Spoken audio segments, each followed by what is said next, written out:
Mateus 24 é um dos textos mais conhecidos da Bíblia, mas poucas pessoas realmente o leem com atenção. Muita gente afirma que tudo o que está ali se cumpriu no ano 70, com a destruição de Jerusalém. Outros dizem que nada aconteceu ainda. O problema é que essa discussão quase sempre começa pela teologia e não pelo texto. Quando a gente começa pelo texto, quando lê com calma e sem pressupostos, o resultado é bem diferente. No capítulo, os discípulos fazem 3 perguntas a Yeshua. Quando aquelas coisas aconteceriam, qual seria o sinal da sua vinda e qual seria o sinal do fim dos tempos? Essas perguntas não são a mesma coisa, e a resposta dele também não é simples nem linear. Desde o início do discurso, Yeshua mistura eventos locais, que afetariam Jerusalém e a Judeia, com eventos globais, que atingiriam o mundo inteiro. O maior erro que as pessoas cometem é ignorar essa mistura e tentar encaixar tudo em um único momento da história, como se o texto fosse plano e unidimensional. No primeiro bloco, Yeshua fala de guerras, rumores de guerras, fomes, pestes, terremotos, perseguição e falsos profetas. E sendo sinceros, tudo isso já estava acontecendo no século I. A história daquele período está cheia de conflitos, crises políticas, catástrofes naturais e instabilidade social. Nada disso exige um cumprimento exclusivo no futuro. Esses sinais marcam o início da expansão da fé em um mundo profundamente caótico e instável. Exatamente como o texto descreve. Logo depois ele diz algo absolutamente crucial. O evangelho do reino será pregado em todo o mundo, a todas as nações, e então virá o fim. Aqui está um detalhe que quase nunca é explicado com honestidade. A palavra grega traduzida como nações não significa países modernos, como Brasil ou Argentina. Ela significa povos, etnias, grupos humanos distintos. Mesmo que a gente aceite que o evangelho alcançou todo o Império Romano antes do ano 70, isso ainda está muito longe de todas as etnias da Terra. Milhares de povos, ao longo da história, nunca ouviram falar de Yeshua. Portanto, essa promessa, quando lida de forma literal, ainda não se cumpriu. É exatamente a partir desse ponto que o discurso muda completamente de escala. A linguagem deixa de ser regional e passa a ser cósmica. O texto afirma que o sol vai escurecer, a lua não vai dar a sua luz, as estrelas vão cair do céu e os poderes celestiais serão abalados. Agora, pense com honestidade. Existe algum registro histórico, astronômico ou documental que descreva um colapso físico dessa magnitude no ano 70? Nenhuma fonte romana, judaica ou de qualquer outro povo menciona algo parecido. Não há relatos, não há registros, não há evidências. Se alguém disser que esses sinais são simbólicos, então o próprio texto deixa de ser literal.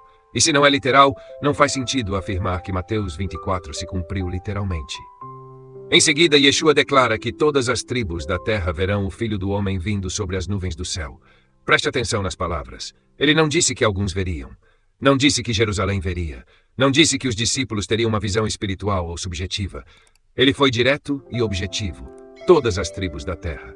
Em toda a história humana, nunca houve uma manifestação visível, global e simultânea do Filho do Homem.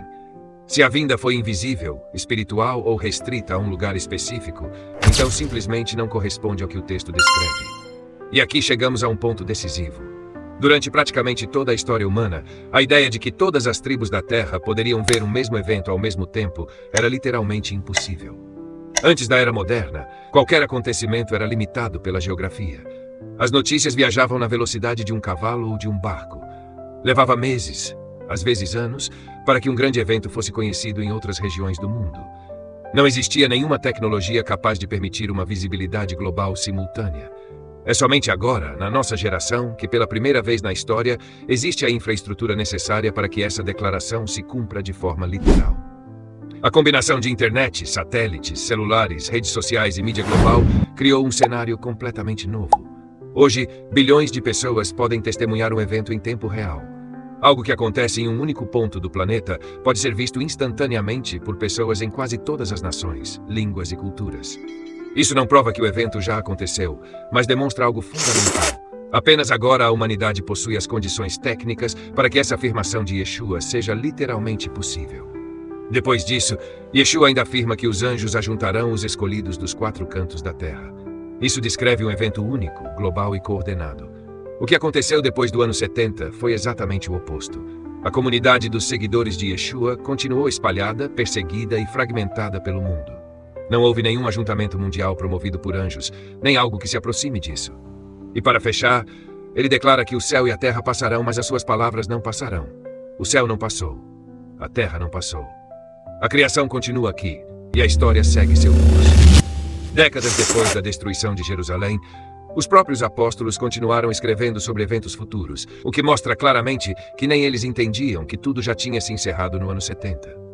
Quando o texto é lido com coerência, sem forçar símbolos onde o texto não indica símbolo, a única conclusão possível é que Mateus 24 teve sim um cumprimento parcial e histórico, especialmente no que se refere a Jerusalém e ao mundo romano, mas não teve um cumprimento literal completo.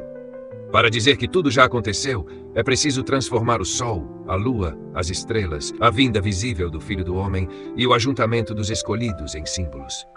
E quando tudo vira símbolo, o texto deixa de dizer o que ele realmente diz. Mateus 24 não é um capítulo fechado no passado. Ele continua aberto, funcionando como alerta, como padrão e como anúncio. A verdadeira pergunta não é se o capítulo já se cumpriu, mas se nós estamos preparados para quando ele se cumprir de forma literal e completa.